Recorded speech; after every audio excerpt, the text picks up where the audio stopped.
Nuestra visión es construir todos los días un banco más innovador y cercano, para que vivas el futuro que quieres. Banco BHD, el futuro que quieres. Saludos amigos, bienvenidos nuevamente al escritorio o desde el escritorio de Miguel Guerrero. Yo soy Miguel Guerrero, estoy encantadísimo de estar nuevamente con ustedes en esta nueva plataforma de comunicación entre ambos. Mire, antes que nada, quiero recordarles mi solicitud de que por favor suscríbanse a este canal. Con ello ayudarán a que el canal pueda sortear las dificultades propias de una economía como la que estamos viviendo y de todo ensayo de esta naturaleza. Y así podríamos tener una comunicación más prolongada en el tiempo. Bueno, yo quiero tratar de un tema o varios temas que convergen en una misma situación. A nadie se le escapa que el país está viviendo situaciones muy complejas. Y por complejas son también muy difíciles. Primero, tenemos que hablar del costo de la vida. Los precios de los productos de mayor consumo o de la canasta familiar, los que figuran en prioridad en los presupuestos de las familias de ingresos medios y promedio, e incluso de las clases menos favorecidas, han estado aumentando sistemática y pronunciadamente de precio en los últimos meses. Vivimos una época de inflación. No quiero decir con esto que el gobierno ha descuidado una obligación elemental para el cual fue escogido, pero coinciden y confluyen muchísimos factores en el tema del costo de la vida. Primero, como todos ustedes saben, en la vida moderna la industria y el comercio dependen en gran medida o tienen una gran dependencia de dos productos básicos. O de dos bienes básicos. Primero, el petróleo y sus derivados, como son la gasolina, el querosén, el gas, con el que se cocen los alimentos en los hogares dominicanos, y con el que se mueven los vehículos en que uno se transporta de su casa a la oficina, de su casa al colegio, a la escuela, donde uno lleva a sus hijos, a sus nietos, a sus sobrinos, etcétera, etcétera, e incluso para cualquier otra actividad necesaria en la vida moderna, ir de compras, pasear los días de asueto y todo eso. Esos aumentos, los aumentos del crudo y como consecuencia de ello los aumentos de los precios de sus derivados han influido enormemente en el costo de la vida, porque eso tiene un impacto en todos los bienes y servicios. Es decir, los productores de leche sufren los impactos del aumento de ese producto y de ese producto aumenta también el precio de la energía eléctrica. Porque de alguna manera, aunque existen métodos y fuentes de energía no renovables que son el viento, el agua y el sol, evidentemente esos son productos que no pueden generar electricidad permanentemente, porque si no hay lluvia, no hay agua suficiente en las presas para generar energía. Y si no hay sol, y como consecuencia de ello hay mucha lluvia, los paneles solares no podrán generar la energía que se espera de ellos. Y si no hay viento, bueno, pero no puede generar, los molinos no pueden generar electricidad. Y si hay demasiado viento, corremos el riesgo de que muchas cosas el viento se las lleve. De manera pues que todavía en la vida moderna, y quizás más que en ningún otro momento de la historia moderna del mundo, la humanidad depende de ese producto fundamentalmente. No se concibe la vida moderna sin petróleo y sin los productos minerales que están en el suelo. Es decir, el oro, la plata, el zinc, el hierro, el ferroníquel. Si no existieran esos productos y no se extrayeran y no se industrializaran y manipularan y no se usaran en la fabricación de los elementos modernos, no tuviéramos aviones, no tuviéramos barcos, no tuviéramos teléfonos, no tuviéramos televisores, no hubiera plantas de televisión, no hubiera rotativas en los medios, no hubiera teléfono, no hubiera computadora, no hubiera vehículo, no hubiera absolutamente nada. Estuviéramos en la edad de la piedra y tuviéramos que movernos en caballos, en burros, en mulas o en carretas. Pero eso pertenece a una historia ya pasada. De manera pues que cada día es fundamental la dependencia y mantener cierto nivel para combatir y tratar de neutralizar los efectos de alza de productos como el petróleo y el gas natural, que son hoy en día fundamentales en la vida como la conocemos. Bueno, primero decía que la situación es muy compleja y que por consiguiente muy complicada. Y como primer factor de esa complicación le cité el aumento del costo de la vida. Y recuerden que le he estado diciendo a lo largo de este programa y en mi columna en el periódico El Periódico y en mi comentario en CDN en las noches, que el precio del combustible que ha impactado muy negativamente en la generación de energía, ha impactado muy negativamente asimismo el precio de la tarifa eléctrica. Y todo el mundo entendería que como una cosa depende de la otra, evidentemente ese impacto negativo en la generación de energía tiene un costo y tienen que pagarlo necesariamente los que se benefician de esa energía, es decir, los usuarios del sistema de energía eléctrica. Pero últimamente en el país han estado aumentando los precios de la tarifa sistemáticamente en lo que se ha llamado el desmonte del subsidio eléctrico. Y yo quiero insistir en este punto porque es un asunto muy complejo y quiero analizarlo o quiero comentarlo de la manera que resulte más sencillo entenderlo para el común denominador de las personas que pueden seguir este programa. Mire, le digo que es muy complejo porque muchos factores inciden en el tema. Y es evidente que el gobierno no puede seguir subsidiando permanentemente el subsidio eléctrico. ¿A qué se llama el subsidio eléctrico? Bueno, el gobierno tiene que pagarle a las generadoras y a las compañías de electricidad, la distribuidora, aquellas pérdidas que generan el robo de energía y la pérdida de electricidad en las redes de distribución. Eso es lo que se llama las pérdidas técnicas, que sumada a las pérdidas por robo, o decir, por el no pago de la energía servida, para llamarlo de esa manera, suma muchas veces más de un 30, un 25, un 35%. Eso está muy por encima, según los técnicos y los expertos en la materia, está muy por encima del promedio regional, es decir, las pérdidas en la República Dominicana por concepto de robo o no pago de la energía servida y usada, y las pérdidas por técnicas, es decir, que se pierden y que no llegan a los hogares ni a los lugares donde debe llegar por las deficiencias en las redes de distribución, eso está muy por encima de las pérdidas por esos mismos conceptos de la mayoría de los países de Centroamérica, el Caribe e incluso de todo el resto de la región. Eso hace que la energía en la República Dominicana sea probablemente una de las más caras del continente. Entonces, eso tiene una gravitación enorme sobre la vida de las familias dominicanas y sobre el curso y la estabilidad de los negocios pequeños, medianos y grandes.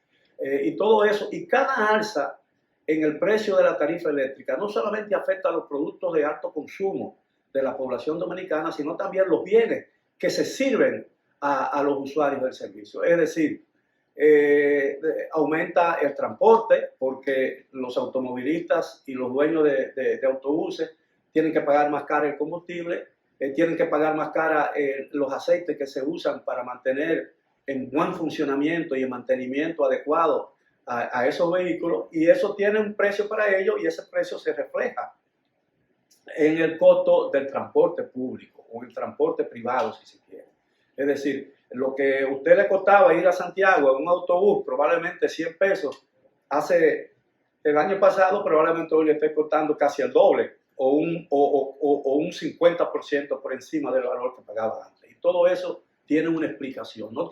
Tiene una explicación e incluso puede tenerse una justificación visto, diría yo, objetivamente, porque usted no puede ser obligado.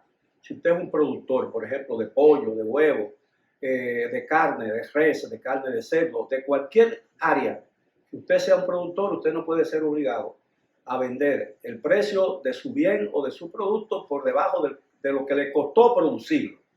De manera pues que la inflación, por eso se dice que la inflación, que no es más un aumento general de precios en una economía determinada o en una sociedad o en una comunidad determinada, se le llama que es de todos los impuestos, la inflación es la más confiscatoria. ¿Por qué es la más confiscatoria? Porque le quita valor a tu dinero. Es decir, cuando aumentan los precios, si hay inflación, lo que usted pagaba o lo que usted podía comprar o usar con 500 pesos, probablemente necesitará ahora 600, 700 o 750. Es decir, la inflación se come el valor de su dinero. Es decir, sustrae parte de lo que usted tiene, la inflación. Y muchas veces esas son las cosas que obligan al gobierno a tomar medidas muy severas que en lugar, que si bien pueden controlar la inflación, pero tienen efectos tan restrictivos que muchas veces usted podría llegar a la conclusión que preferiría comprar los víveres y la carne que usted consumía ese día a un precio más alto que tener que irla a comprar entonces al mercado negro pagando 3 veces la cantidad que pagaba, incluso con un ambiente, con los precios que te fija la inflación, porque pura y simplemente la demanda, la oferta ha disminuido por efecto de esa misma inflación y el alza de los bienes de consumo y de producción del país. Es muy complejo, pero es una realidad. Entonces, eso es una de las cosas que estamos padeciendo. La otra tiene que ver con el precio y está muy íntimamente ligada al tema de la energía eléctrica. Yo he advertido, y los expertos también lo han dicho, que el problema del desmonte del subsidio de la electricidad ha venido aparejado, es decir, acompañado de una disminución de la calidad del servicio. Y lo estoy diciendo de una forma benigna. Lo que quiero decir con eso es que mientras te están aumentando el precio de la tarifa eléctrica, a veces hasta un 100% del valor o un 50% del valor que esa misma energía tenía antes, te están dando por 2 veces el valor que tú pagabas, te están dando mucho menos de la electricidad que tú recibías o que usted recibía antes. Muy complejo. Entonces, yo he dicho que el desmonte está llegando en un momento más inapropiado. En el momento más inapropiado. ¿Por qué el momento más inapropiado?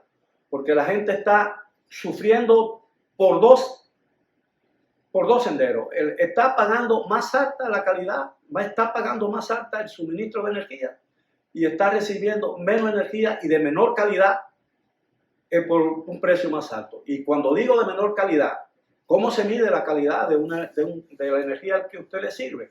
Bueno, por la frecuencia con que se va y viene.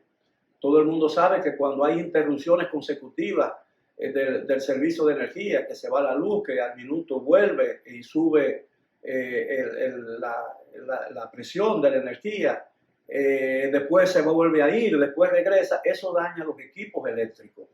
Y eso es un daño colateral y adicional al problema energético que estamos padeciendo. Entonces yo advertía que ese aumento, y sigo advirtiendo, y llamo la atención al gobierno dominicano que le preste el cuidado que esto realmente exige y merece.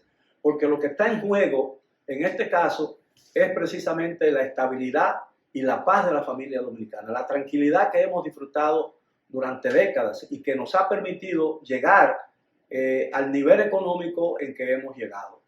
¿Por qué? Porque yo diría que el producto más valioso o el bien más valioso que hemos tenido nosotros los dominicanos en los últimos 30 o 40 años es la paz laboral, la paz social que hemos disfrutado durante todo ese tiempo, que ha permitido que la industria prospere, que el turismo se desarrolle, que se puedan construir, al crecer la economía, crece la capacidad del gobierno para captar recursos por medio de los impuestos. Eso ha permitido que tengamos más aeropuertos, que tengamos mejores carreteras, que las ciudades hayan crecido, que hayamos pasado de una sola universidad a la pública, la UAS, la Universidad Autónoma de Santo Domingo, a 20 o a 30 universidades de diferentes tonalidades y categorías en el país. Tenemos universidades laicas, tenemos universidades católicas, tenemos universidades protestantes.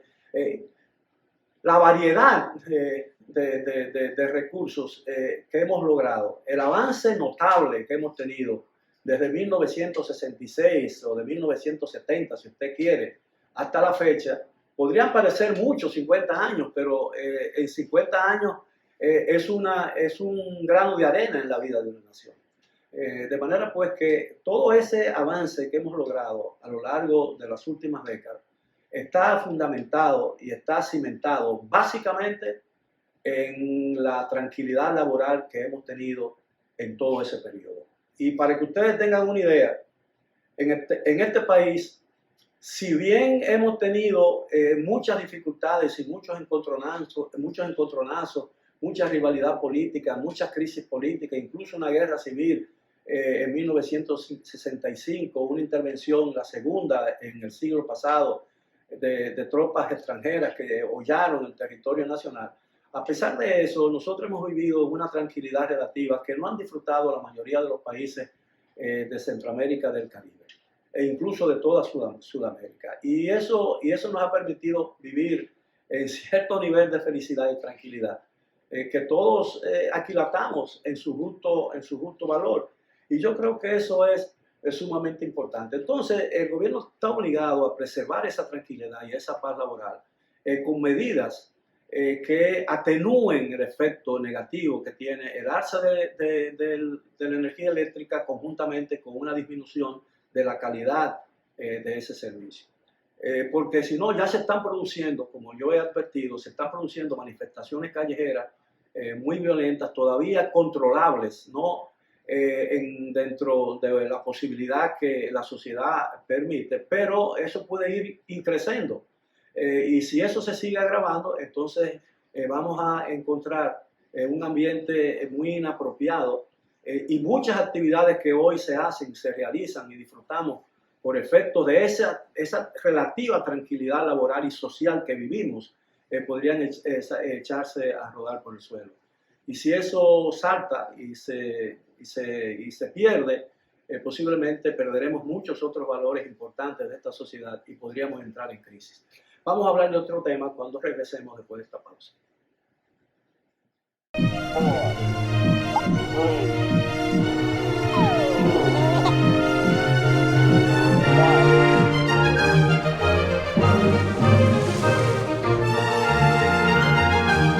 Nuestra visión es construir todos los días un banco más innovador y cercano para que vivas el futuro que quieres.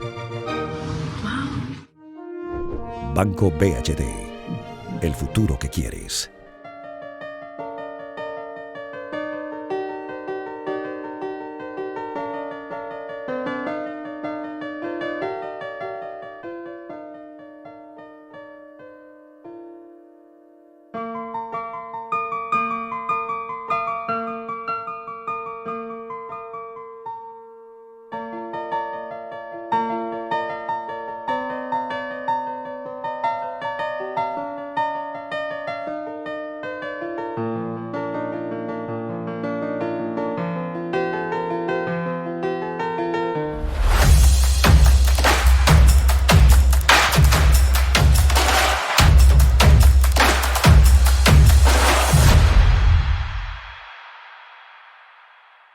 Bien, estamos de vuelta aquí en nuestro programa desde el escritorio de Miguel Guerrero. Yo soy Miguel Guerrero, por supuesto, y estoy encantadísimo de estar de vuelta con ustedes después de esta pausa.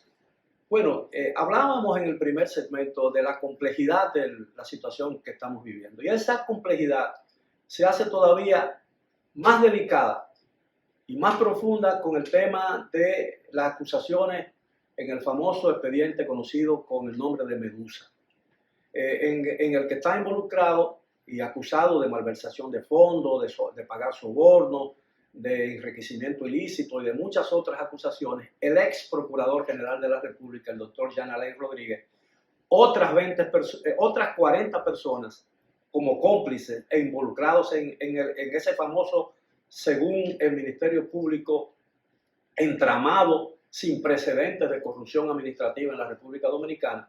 Están involucrados el ex procurador, otras 40 personas y 22 empresas, entre las más conocidas en el ramo de la construcción en la República Dominicana. Y el entorno y la base de todas esas acusaciones gira alrededor de la construcción de la llamada Nueva Victoria, que no ha sido todavía puesta en funcionamiento por negativa de la Procuraduría General de la República. Como yo le decía ayer, yo quiero partir este comentario de un punto, es decir, la acusación es que hubo sobrevaloración para poderse enriquecer ilícitamente en esa obra, que hubo soborno para favorecer a amigos y también conseguir dádivas de parte de las personas favorecidas con contratos de construcción. Y en un momento dado el Ministerio Público habló de que había habido un robo tan grande que podía alcanzar los 10.000 millones de pesos.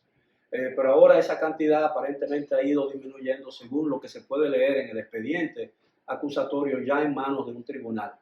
En la fecha límite que otorgaba el plazo dado por un juez para la formulación de una acusación contra las personas que están envueltas en ese supuesto entramado de corrupción.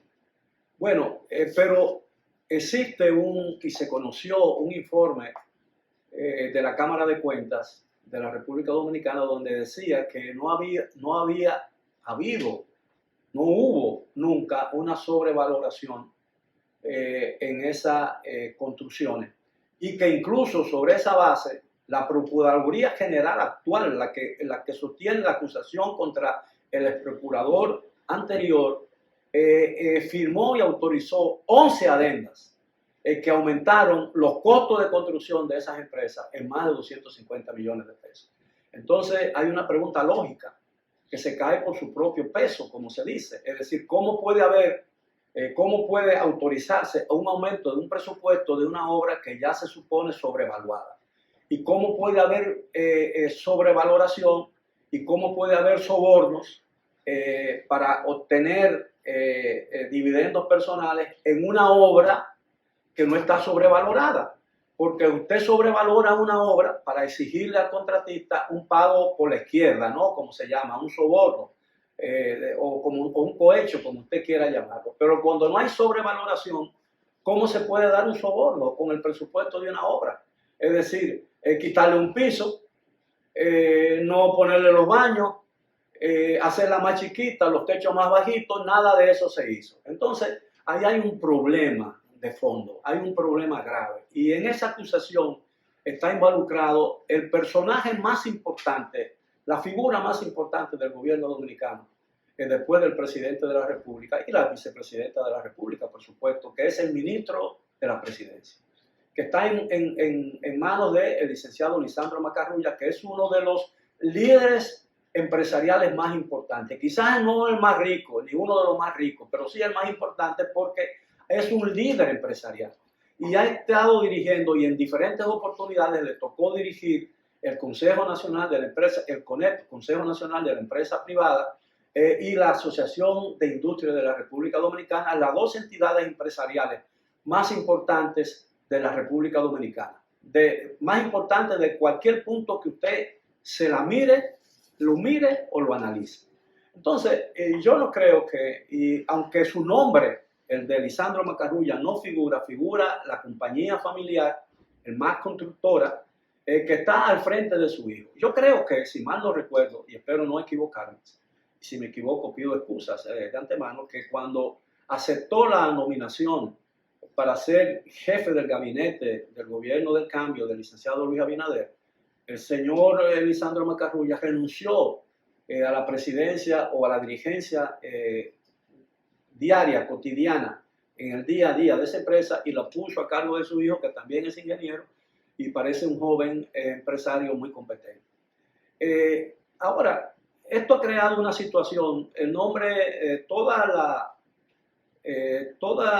el encono que hay contra el gobierno, o gran parte del encono que hay contra el gobierno, en un momento dado de que comenzó esta situación, se ha volcado o se ha dirigido hacia la figura del señor Macarrulla, porque es una figura muy importante, es el jefe del gabinete, y porque detrás él representa en el gobierno dominicano un importante sector del empresariado dominicano. Y durante la campaña electoral probablemente sus vínculos empresariales le permitieron al entonces candidato presidencial Luis Abinader tener acceso a fondos privados para costear su campaña electoral, que exigió muchos fondos porque estaba enfrentado a un partido y a un candidato de una organización que ya tenía 20 años consecutivos, o prácticamente 16 años y 20 de los últimos 24 usufructuando el poder, y eso evidentemente hace más fuerte a los partidos, lo hace más rico y le da más poder político y social. Entonces, probablemente la situación compleja en que se encuentra, muy delicada en que se encuentra el señor Lisandro Macarrulla, podría hacer muy difícil la situación, su relación con el presidente Abinader. Y en eso estoy tratando de sacar conclusiones sobre la base de una lógica simple, ¿no? Es decir, la acusación contra la empresa del señor Macarrulla, acusada de cometer delitos de corrupción según el expediente Medusa del Ministerio Público supuestamente independiente designado por el presidente Abinader para los fines de actuar contra la corrupción, está creando, aunque no sea la intención de ninguno de ellos, obviamente está creando una situación probablemente muy difícil entre ellos. Y está creando una situación muy difícil entre el gobierno y el presidente Abinader y los sectores que están detrás de y que apoyan la presencia en el gabinete del señor Macarrulla. Por eso yo he sugerido que, tal como él dijo en un programa de televisión en CDN, que él como persona responsable, él admitía y asumía la responsabilidad que pudiera podría tenerle por la acusación que se le hace a su compañía, y que él no iba a eludir esa responsabilidad y la iba a encarar, pues sabiéndose inocente de que su hijo y él y la compañía no incurrió en ningún delito, según ha dicho al programa de la televisión y según ha dicho en otras oportunidades cuando se le ha inquirido sobre el caso. Entonces yo creo que, conociendo bien al señor Macarrulla y conociendo su perfil empresarial y su perfil de hombre público, yo sé que tarde o temprano, aun cuando el presidente se resista a que él salga del gobierno, él tendrá que salir, porque su situación será mucho más cómoda y podrá responder a toda acusación o a toda mención que a su nombre se haga con mucho más libertad, sin comprometer al gobierno del cual forma parte y al gobierno al que él ayudó con recursos y con su inteligencia y su dedicación a ganar la presidencia de la República.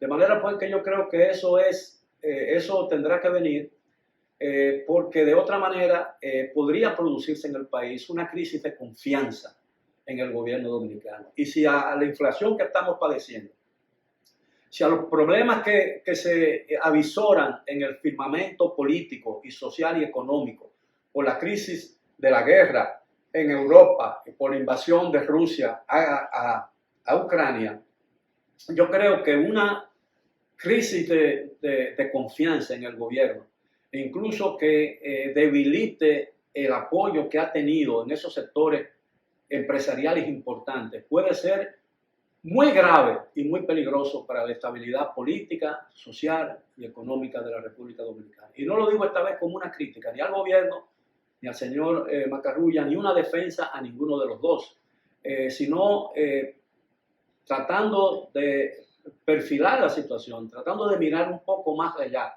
de lo que hoy vivimos y de lo que sabemos certeramente que en algún momento podría lanzarse sobre nosotros si la crisis internacional que se vive hoy en día por esa guerra sigue agravándose y nos encontremos al borde entonces de una conflagración mundial, es decir, una confrontación bélica nuclear que podría significar el fin de la civilización humana como hasta ahora la hemos conocido.